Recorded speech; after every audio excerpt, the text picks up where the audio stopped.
This program was made possible by the American Foundation of Education of Peace in cooperation with the Dutch Foundation of Tulip Protection. Welcome to the history of the Netherlands. Here in the northwest corner of Europe lies the Netherlands. With the mighty North Sea and many rivers, it's a country of water, swamps, and ice. Who would want to live there? Well, these people, a little over 400 years ago, the first Dutch arrived with their favorite means of transportation. They had no idea what they would get themselves into. During the first spring, they moved from the caravan into more permanent housing, and soon the first towns started appearing on the map. Life was good, and the Dutch were happy. Their numbers grew and grew, and before they knew it, they ran out of living space. But climate change was about to ruin their day. It started to rain and rain. Crops started to fail, and with all the rabbits being eaten already, it left them with no more food. The people became hungry. Hunger turned into famine. Famine turned into starvation, and the Dutch were forced to do the unthinkable. They had to resort to vegetarianism. But it got worse. The rain didn't stop. The rivers overflowed with water, and the sea levels rose. Most of the Dutch did not know how to swim back then. There were only a few who had the A, and let alone the B swimming diploma. Then one person, called Henk Terp, had the ingenious idea. He wanted to build a giant boat in which he would take all the animals and his family. His wife pointed out that this was just stupid, and that it's far easier to build a little hill where they could build their house on. So he started building a hill about 10 meters high, and on top of that he constructed their house. Henk's neighbors were amazed when they first saw this all, and it soon turned into jealousy. All the women of the village started telling their husbands to also create hills for them. Soon almost the entire village had their houses built on man-made hills, except for this guy here, because he had no wife. So when the next flooding happened, most of the houses stayed dry, and again the Dutch were happy. Except for that one guy.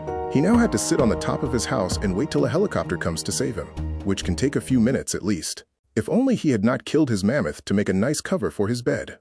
Which reminds me, a word from our sponsor, Mammoth Shield. Mammoth Shield is the world leader in privacy protection.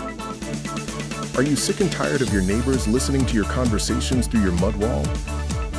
Mammoth Shield will help protect you from these data brokers and trample them when needed.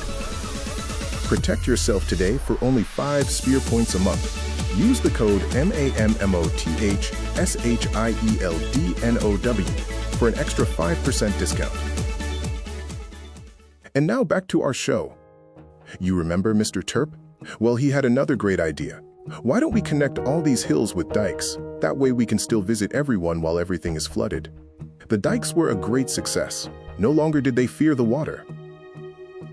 And soon they would ride their bicycles along the dikes to go hunting. To commemorate Henk's brilliant ideas, the Dutch people started calling the hills with the houses on top terps, and they are still called terps these days. There are even families named after them. The terpstres.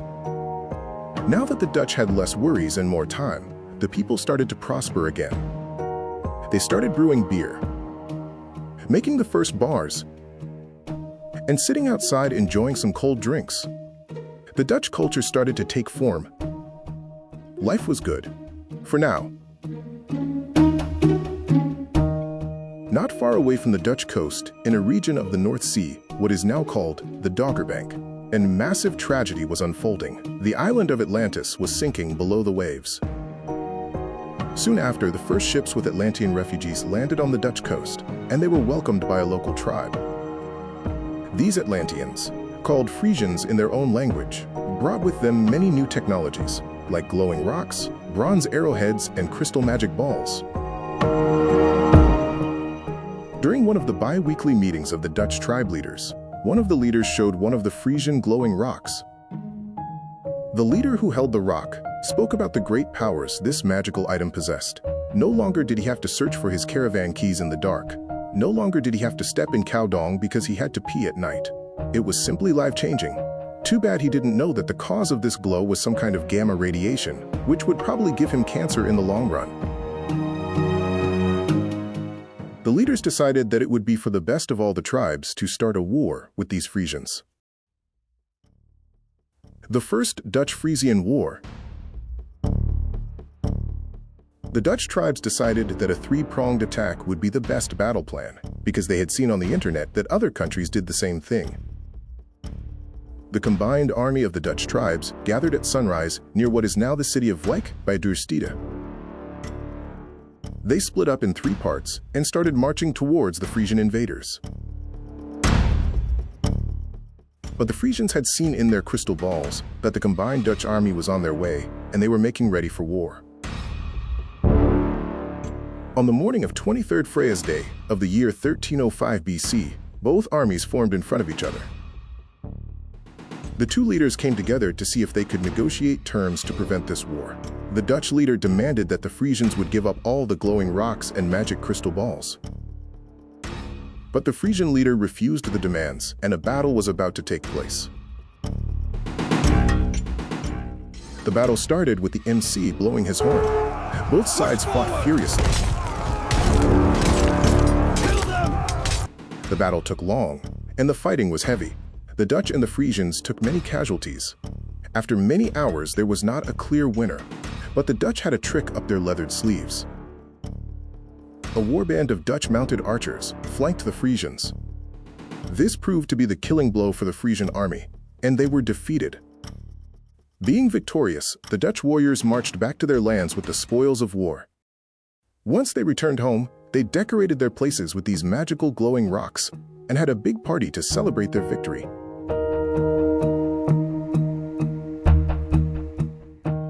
Join us in the next episode, where we will look at the Netherlands during the early Iron Age. How will they deal with the Romans, and who are these people from the East that want to steal the bicycles? And a very special thanks to my following Patreon supporters: Sir Quokka, Marshmallow Jr., Admiral the Sloth, Lady Goofball Boop, Sir Sausage, Captain LeClown, Tiny Pizza, Prince Bacon Squeak, Professor Toilet Paper Singing Spoon, General Toilet Paper, Colonel Vanderburp, Burrito the Forgotten, Waffle the Great, Duke Sneeze CEO of Chaos, Professor Toilet Paper Pickle, Tiny Pancake Master of Disaster, Tiny Pretzel, President Singing Spoon Giggle, Count Axolotl Noodle, Madam Bacon, Sausage Jr., Queen Cupcake. Are you actually still listening? Okay, I'll continue.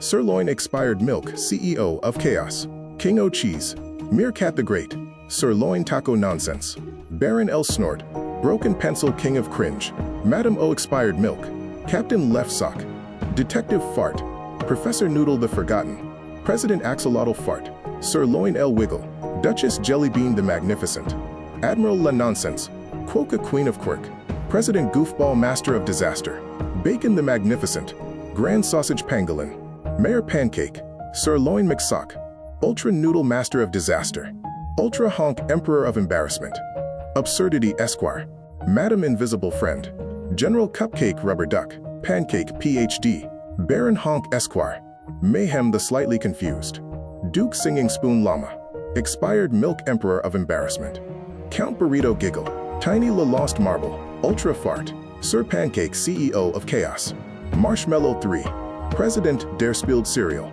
Lady Capybara, Sheriff Noodle King of Cringe, Duchess L Spilled Cereal, Baron Jellybean Silliness, Prince Wet Sock Cheese, General Capybara Meerkat, Colonel Della Wiggle, Squeak Emperor of Embarrassment, Duke Marshmallow Jr., Emperor Banana, Tiny Bacon Goofball,